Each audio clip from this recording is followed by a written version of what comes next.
లడ్డు కూడా నాసి రకం. వెంకటేశ్వర స్వామి పవిత్రతను దెబ్బతీశారు. అన్న దానంలో క్వాలిటీ ఆఫ్ ఫుడ్ లేకుండా చేశారు. దేవుని దగ్గర పెట్టే ప్రసాదం అపవిత్రం చేసే విధంగా ఎనిమల్ ఫ్యాట్ కూడా వాడారని. ఏది గీకు బదులు.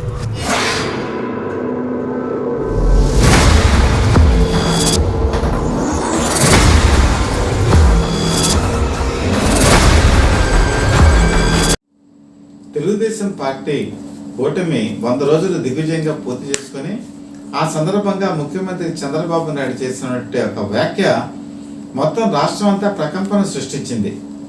ఇది తిరుమల తిరుపతి దేవస్థానానికి సంబంధించిన విషయం. అందులో లడ్డూల తయారీ. ఈ లడ్డూల విషయానికి వచ్చేప్పటికి అసలు తిరుమల తిరుపతి దేవస్థానం ప్రపంచవ్యాప్తంగా కూడా మన భక్తులందరికీ కూడా అక్కడికి వచ్చి ఆయన దర్శించుకొని ఆయన అభిమానాన్ని పొందటం, ఆయన ఆశీస్సులు పొందడం అందరికీ కూడా ఒక గొప్ప గౌరవంగా భావిస్తారు.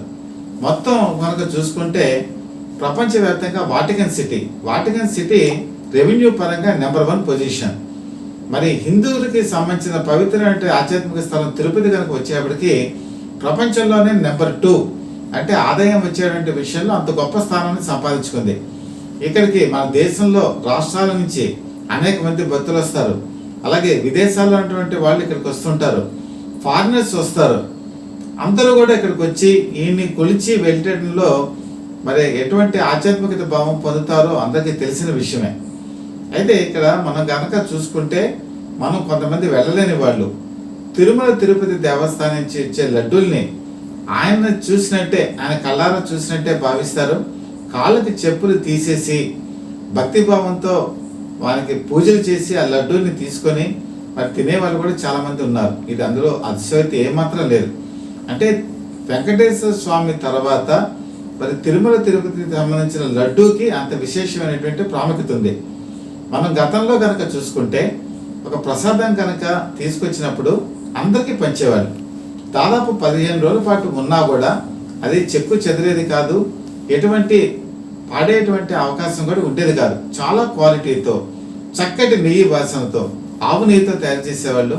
అదే అసలు ఆ రుచి కానీ గుమగుమలు కానీ ఎప్పటికీ కూడా మర్చిపోలేంది. రుచిపరంగా కాకుండా ఆధ్యాత్మికమైనటువంటి భావంలో ఆయన ఇచ్చినటువంటి ప్రసాదంగా భావించి తరించేటువంటి భక్తులు ఒక్కళ్ళు ఇద్దరు కాదు, కోట్లాది మంది.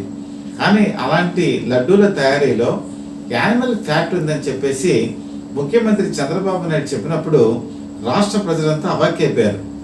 అసలు గత 2 రోజులు బట్టి కనుక చూసుకుంటే ఏ నోట విన్నా ఏ ఇంట విన్నా అందరూ కూడా కన్నీటి ధారలే.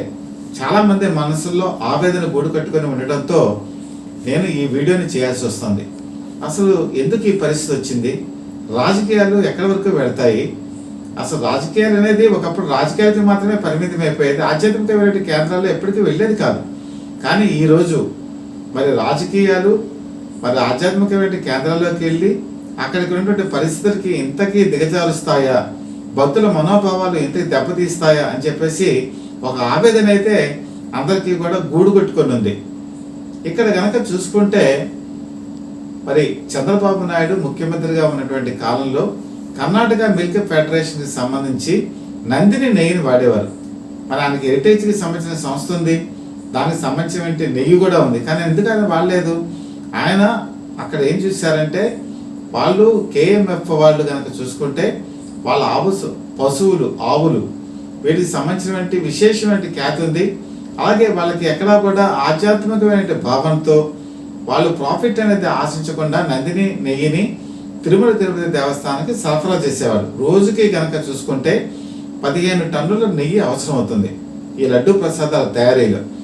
అప్పటి నుంచి కూడా మీరు చూసుకుంటే క్వాలిటీలో కానీ రుచిలో కానీ నందిని నెయ్యి ఎప్పటికీ కూడా అజరామరంగా నిలిచింది.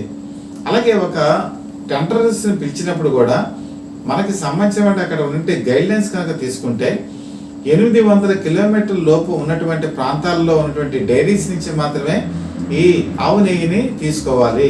ఇది కండిషన్ కూడా ఉంది. ఇప్పుడు కర్ణాటక కనుక చూసుకుంటే 800 కిలోమీటర్ల లోపు పరిధిలోనే ఉంటుంది.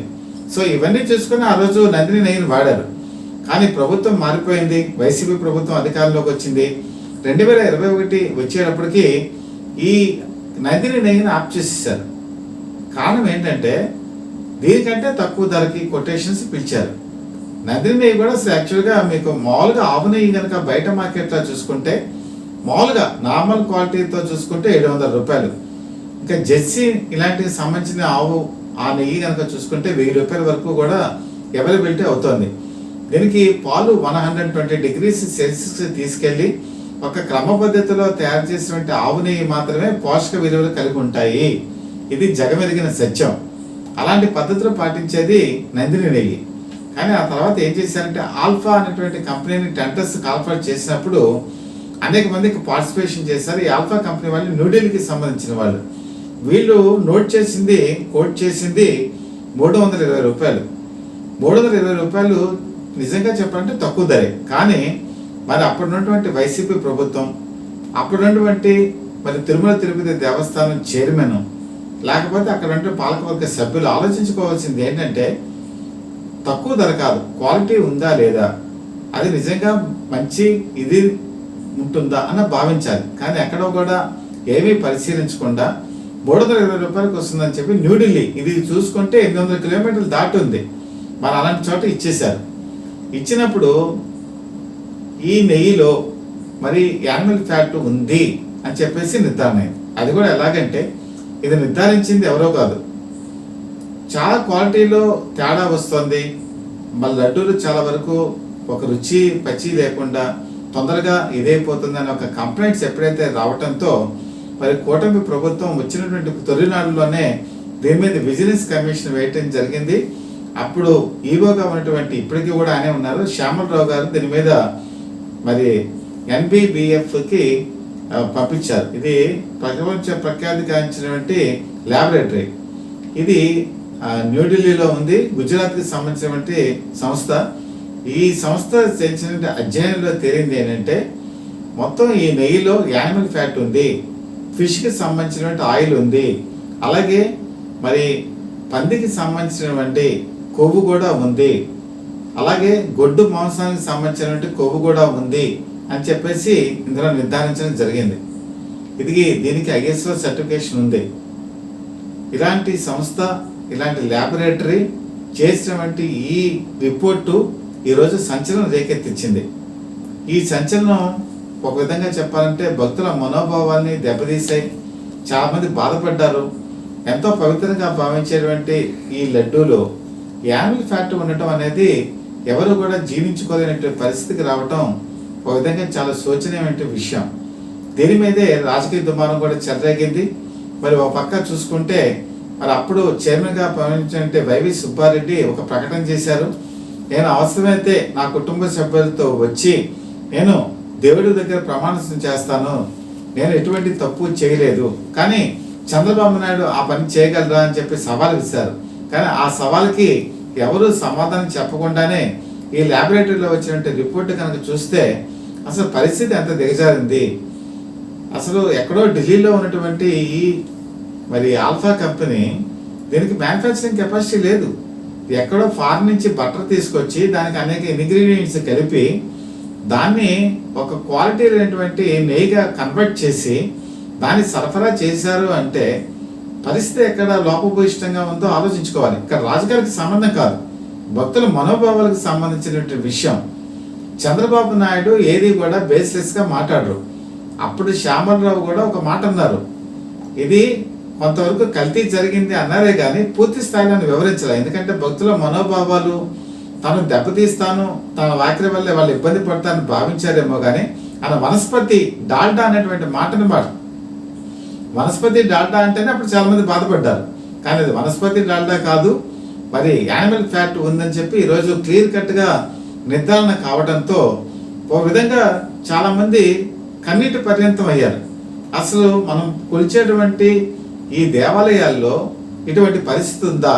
ఇది ఒక తిరుమల తిరుపతి దేవస్థానమే కాదు, ఈ పద్ధతి కనుక చూసుకుంటే మరి రాష్ట్రంలో ఉన్నటువంటి ప్రముఖమైన దేవాలయాల్లో మరి అక్కడ వంటి క్వాలిటీలో కానీ లడ్డూ ప్రసాదాల విషయంలో కానీ ఇలాంటి విషయాలే జరిగాయా?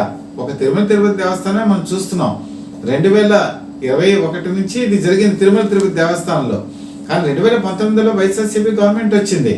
మరి 2024 వరకు మిగతా దేవస్థానంలో పరిస్థితి ఏంటి, అక్కడ కూడా ఇలాంటి క్వాలిటీ లేనటువంటి నెయ్యినే వాడారా, అలాంటి ప్రసాదాల్లో కూడా యానిమల్ ఫ్యాట్ ఉందా, ఎంతో భక్తితో కలిసి దేవాలయాలకు వెళ్ళే భక్తులు వాళ్ళు ఇలాంటి లడ్డు ప్రసాదాలు తిన్నారా అన్న సందేహం కూడా ఇప్పుడు భక్తులకు వస్తోంది.